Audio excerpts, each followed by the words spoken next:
Hey everybody. So I know that most of us have been having, no, not most of us, all of us have had the recent Teamviewer update where they started using a different kind of program or algorithm for the meetings. And in that program and algorithm, they disabled the clicking or the mouse option, the remote control option for the candidate. So even though we can log them into our meeting, even though we can control their computer, they have no way of clicking or answering on the exam or controlling our computer. So I've been looking into a couple of alternatives today because this just happened yesterday, and we ran into this problem with the test today. So of course, the most obvious and quick alternative at the moment would be the Zoom Teamviewer combo, where you would use Teamviewer to access their computer and Zoom to allow them remote control of your Google Chrome, the proctor's computer where they would take the test. Another option would be to run 2 virtual machines for 1 candidate. Downside to that is that you would need a lot of computing power, and you need to know your way around virtual machines to make it work. It could be a little bit complicated. And then the third option is what I recently discovered.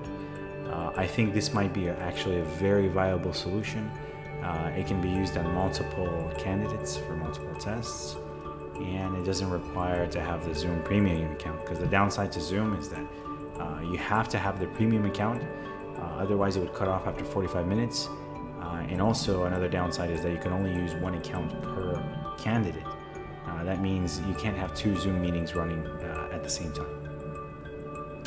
So let's get right into it. I'll show you how I can, what I got running so far. We're gonna log into my other computer, which is right over there. Bam, Proctor computer number 2. We'll check it out. So we log in like we would for the client. Let me minimize myself. Ain't nobody want to see me. All right, so we log into the client's computer or the candidate's computer. Let me check. All right, like normal. Now, beforehand, I asked them you would have to ask the client to download a type of software called Safe Exam Browser.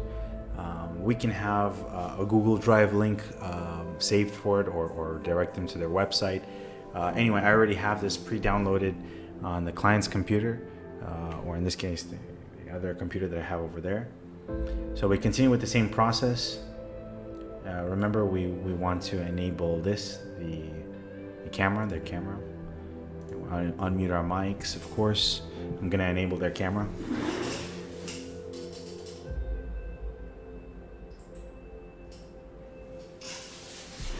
So there we go. So we can monitor them here, right? We see that. Usually we drag this window to our second screen. In this case, I'll just leave it here so you can see that at all times, we can monitor them. Of course, we can hear them as well. We enable the sound and all of that. And now what we do is we want to open up their browser, any browser. And using this extension, this will open up the Safe Exam Browser. So we'll type in this, right? And this is where the magic happens. Check this out. As soon as I hit enter, it'll allow us to open it up in the Safe Exam Browser. This is all they're gonna see. That's it. They have no other control. No other control. That's it. So they can't, let me show you. So we're watching them here. This is not on their computer. This is on my computer. I can move it to the second screen. This is all that's on their computer. So to give you a better idea, I'll show you with my camera the other computer. So check this out. So you see here, even if they have a second display, it goes completely black. And then that computer is just showing the GITS website. Let me try to see if I can zoom in. I probably can't. Let me see. Anyway, you get my point though.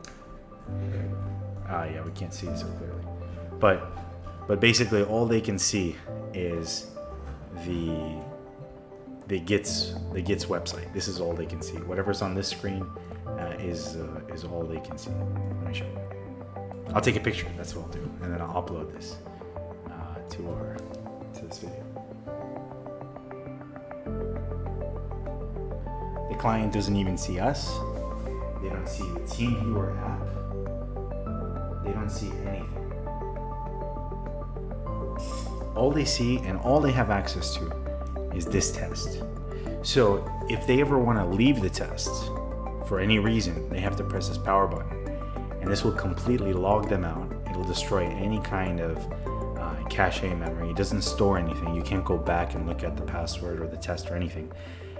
So it seems to be actually a very safe option, and perhaps an even safer option than what we've been using in the past. Anyway, something to consider. If you guys got any more questions or need instructions on how to get this loaded and stuff like that, feel free to contact me. You guys have my contact number, and I hope this helps resolve our little issue. Thanks.